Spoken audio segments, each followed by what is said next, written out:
Assalamualaikum warahmatullahi wabarakatuh. Salam sejahtera, salam Nusantara untuk kita semuanya. Salam, Om Swastiastu, Namo Buddhaya, salam kebajikan rahayu. Saudara-saudaraku sebangsa setanah air yang saya cintai, saya banggakan. Video kali ini terkait dengan sebuah aksi unjuk rasa di kota Solo yang menolak kedatangan atau rencana kedatangan Anies Baswedan di Solo.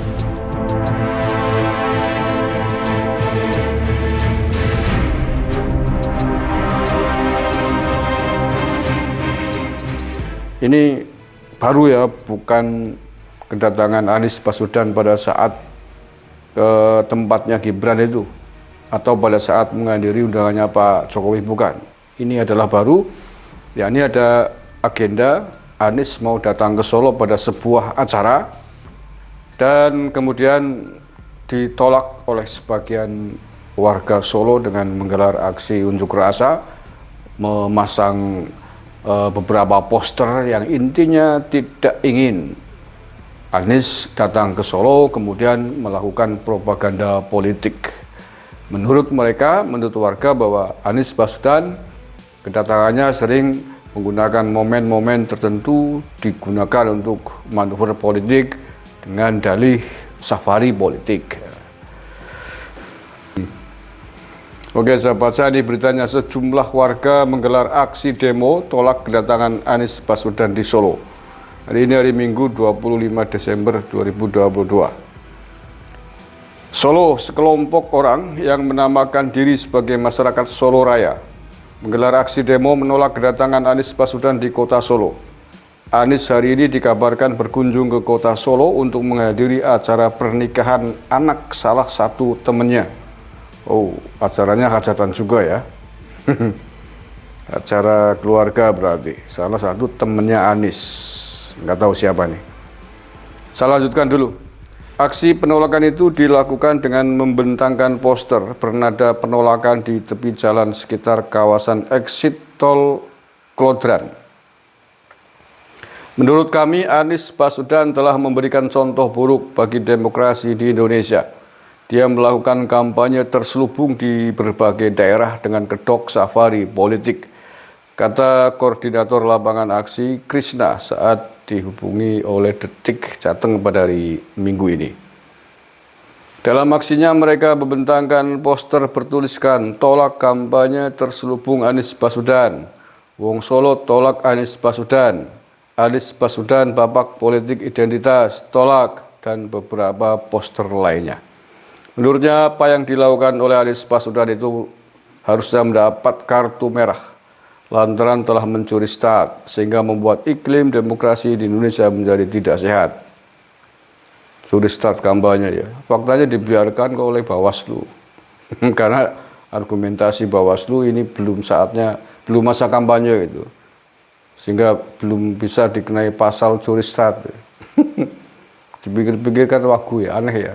Ya namanya kampanye di luar jadwalnya, itu yang disebut curi start. Ya. Peluit belum dimulai udah lari duluan, ya itu namanya mencuri start. Kalau sudah masuk pada agenda kampanye namanya bukan curi start, ya itu memang sudah saatnya jalan gitu. Ya wis, begitu adanya.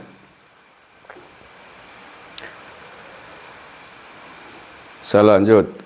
Kegiatan Anies Baswedan yang dinilai mencuri start itu membuat iklim demokrasi di Indonesia menjadi tidak sehat.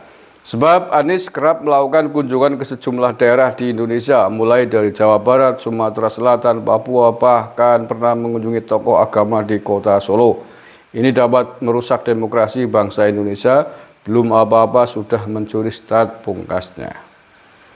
Oke, itu beritanya diangkat oleh Detik News hari ini.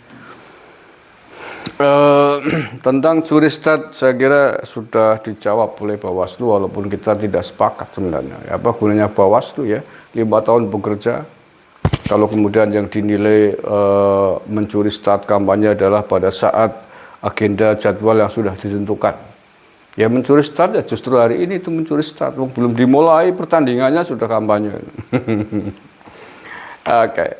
Kemudian tentang agenda Anies Baswedan di Solo ini terkait acara hajatan, acara pribadi, berarti ini memang sensitif ya. Saya kira tidak ada seorang pun yang boleh mengganggu acara privasi ini, acara keluarga ini. Termasuk Anies Baswedan kalau mau datang di acara itu, ya saya kira itu haknya Anies. Dalam hal ini saya agak kurang sependapat kalau penolakannya itu di acara hajatan, acara privat ya itu, acara privatnya keluarga dan Anies Baswedan. Tetapi ya, kalau pada acara hajatan itu kemudian Anies Baswedan menggunakannya untuk kampanye, di situ dikemas, di framing untuk kegiatan politiknya sebagaimana yang sudah ya itu yang saya tidak sepakat. Tinggal dipantau saya kira, ya karena ini kan belum kejadian, kecuali panitianya atau sejumlah orang terkait acara hajatan itu sudah membuat semacam skenario tentang ketika nanti Anies datang, sudah bocor duluan, misalkan nanti Anies akan diberikan mic pada saat acara hajatan itu untuk kampanye misalkan. Nah itu ada alasan ya. Tapi kalau sekedar pure acara hajatan datang, ya saya kira nggak bisa dong dihalangi. Itu sangat-sangat privat, baik dari sisi keluarga yang mengadakan hajatan itu ataupun dari sisi Anies.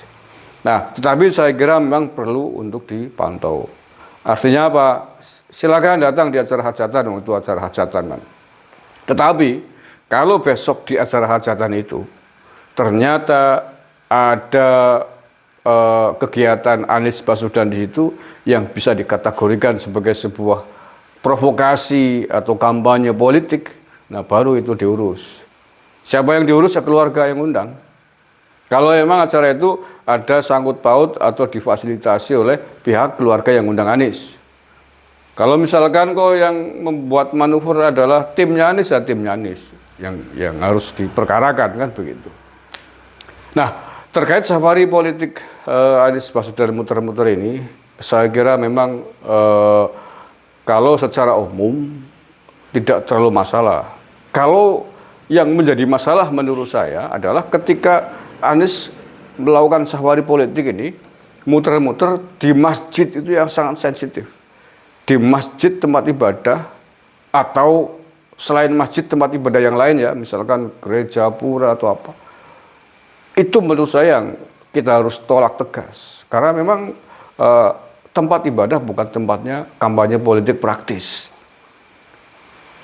Kalau itu menurut saya tidak hanya Bawaslu yang harus bergerak, tapi adalah pemangku otoritas wilayah setempat, dari ketua RT, ketua RW, camat, kepolisian, tokoh masyarakat, tokoh masjid itu harus mampu, sanggup menolak dengan tegas ketika Anies mengadakan agenda safari politiknya, dikasih mic, dikasih suara di masjid atau tempat ibadah yang lain. Ini kalau ini harus ditolak keras dimanapun, saya sepakat.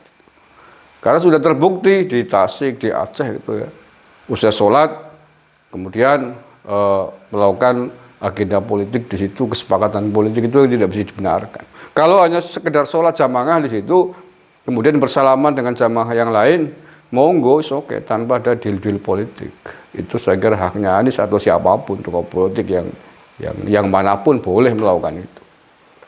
Tapi kalau kemudian dikasih mic, suruh bicara di dalam masjid terkait dengan proyek politiknya itu yang sangat tidak bisa dibenarkan. Oke ya, saya kira itu komentar saya terkait dengan adanya aksi unjuk rasa penolakan Anies Baswedan di Solo hari ini. Terima kasih, kurang lebihnya mohon maaf. Wallahul muwaffiq ila aqwamit thoriq. Bila taufiq wal hidayah wa ridwan. Assalamualaikum warahmatullahi wabarakatuh. NKRI harga mati.